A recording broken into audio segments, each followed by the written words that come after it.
अपनी बहती हुई भावनाओं को वापस से डायरेक्शन में लाके आ जाते हैं हम अपने स्टेफ ऑरियस पे। तो स्टेफ ऑरियस को अब हमने आइडेंटिफाई तो कर लिया, बाकी ऑर्गेनिज्म से अलग कर लिया। अभी तक हमें इसके बारे में क्या पता चला? ऑब्वियसली ये ग्राम पॉजिटिव कॉकाई है, ठीक है। दूसरी चीज हमें क्या पता चली? इसका बहुत आसानी से कट जाता है। कैटालिस टेस्ट ये पॉजिटिव देता है और साथ में कोगुलेस टेस्ट भी पॉजिटिव देता है, मतलब बड़ा वाला सीसी।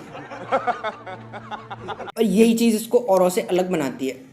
सिर्फ यही नहीं, कुछ और भी चीज़ें होती हैं, और भी इसकी कुछ केमिकल रिएक्शंस है जो स्पेसिफिक हैं, जो हमें पता होनी चाहिए। फॉस्फेटेज टेस्ट ये देता है, मैनीटॉल का ये फर्मेंटेशन करता है, और टेल्यूराइड का ये रिडक्शन करता है। ज़्यादा डिटेल में घुसने की ज़रूरत है नहीं है, बस नाम जानना काफ़ी है, और ताकि ये नाम हमारी अंतरात्मा में बस जाए, इसलिए ऑब्वियसली हम इसका जुगाड़ देखेंगे कुछ। और इसका जुगाड़ क्या है कि तेरा मन कहाँ पर जाए। ओके, टेल्यूराइड का रिडक्शन करेगा, मैनीटॉल का फर्मेंटेशन करेगा, कोगुलेज एंजाइम रिलीज करेगा, फॉस्फेटेज टेस्ट देगा, फिनोल्फ्थलीन डाइफॉस्फेट में से फॉस्फेट को रिलीज करवा देता है, और जैसे आप याद रख सकते हो कि ये जिलेटिन का लिक्विफेक्शन करता है। अच्छा, अब ये तो हो गई ये बातें कि कौन से टेस्ट देता है। अब आ जाते हैं इसकी शक्ल सूरत पे, भैया दिखता कैसा है। क्योंकि ये ग्राम पॉजिटिव है तो ये आपको दिखेगा वॉयलेट कलर के क्लस्टर्स में, जो बुक में लिखा हुआ है कि violet coloured grape like structures, जैसा आप यहाँ पे देख सकते हैं। और यदि ये ग्रेप है तो फिर मैं विराट कोहली हूँ। ये बात कहीं से भी कह रही है, मैं सेंस बना रही। मान के चलते हैं ये ग्रेप है, ग्रेप लाइक क्लस्टर्स हैं।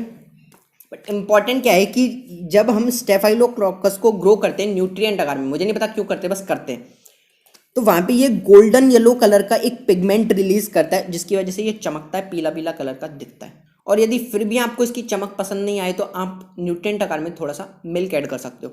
मिल्क ऐड करने से क्या होता है, इसका पिगमेंट प्रोडक्शन एनहांस हो जाता है और आपको कॉलोनीज ज़्यादा ब्राइट अपीयर होंगी। अब बात करते हैं हीमोलाइसिस की, तो हीमोलाइसिस ये बीटा टाइप की शो करता है, ब्लड से रिलेटेड है, तो ऑब्वियसली ब्लड आकार में ये चीज़ आपको देखने को मिलेगी। ओके, बीटा हीमोलाइसिस में क्या होता है, कंप्लीट जोन ऑफ हीमोलाइसिस देखने को मिलती है। एक और फालतू चीज़ ये है कि इसकी कॉलोनीज की पिन हेड साइज होगी।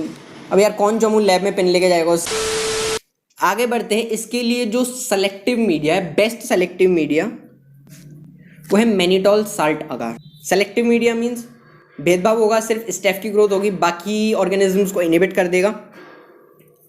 अभी हमने देखा था मैनीटॉल का ये फर्मेंटेशन भी करता है, मतलब इसकी मौज हो जाती है मैनीटॉल के आते ही। इस मीडिया का एक और नाम होता है, वो होता है बड़ा वाहियात नाम है यार ये, लुडलांस मीडिया, जो भी। अब आती है थोड़ी सी इंपॉर्टेंट चीज़ हमारे लिए, इसके विरुलेंस फैक्टर्स। इसकी कौन सी चीज़ हमारे लिए दुखदाई है जो हमें डिजीज़ कॉज कर सकती है, ठीक है। विरुलेंस की जहाँ पे भी बात होगी, बैक्टीरिया में एक चीज़ जो हर जगह चेप देनी है, ऑब्वियसली उसका ये बैक्टीरिया की सेल वॉल के बाहर कैप्सूल होगा। इसके कैप्सूल की क्या खास बात है कि इसके कैप्सूल में टिकोइक एसिड होता है, जो पहली चीज़ बैक्टीरिया को एडेशन में प्रोवाइड करेगा, दूसरी चीज़ बैक्टीरिया को इम्यूनिटी से बचाएगा। विरुलेंस में दूसरी चीज़ हम अभी देख चुके हैं, इसके पास एक एंजाइम होता है जो हमारे ब्लड में क्लॉट्स बना सकता है, कोगुलेज। यस। एक और चीज़ नहीं कहूँगा मैं, प्रोटीन होता है, इसी की सेल वॉल में होता है, ए फॉर ऑरियस और ए फॉर प्रोटीन ए। और ये खतरनाक कैसे है कि ये चिपक जाता है, किससे जाके चिपक जाता है, ये आईजीजी एंटीबॉडी जो होती है उसके एफसी पोर्शन से जाके चिपक जाता है।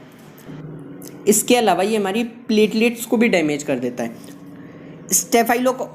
स्टेफाइलोकोकस की जिस स्ट्रेन में ये देखने को मिलता है वो होती है कोवन 1 स्ट्रेन।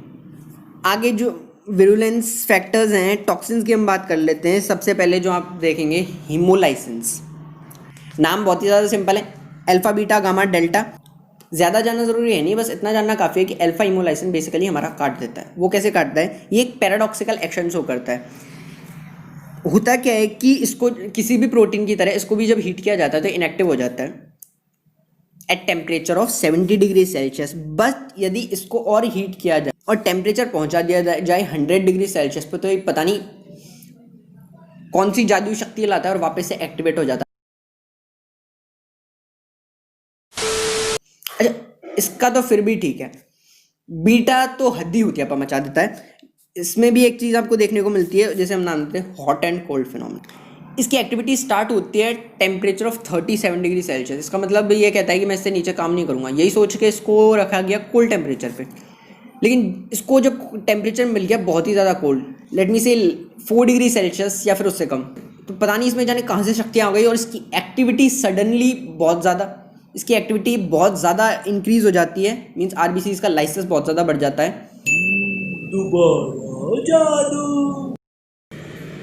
वटेवर, हमें इतना समझ आ गया कि alpha haemolysin paradoxical action show करता है और beta haemolysin hot and cold phenomenon show करता है।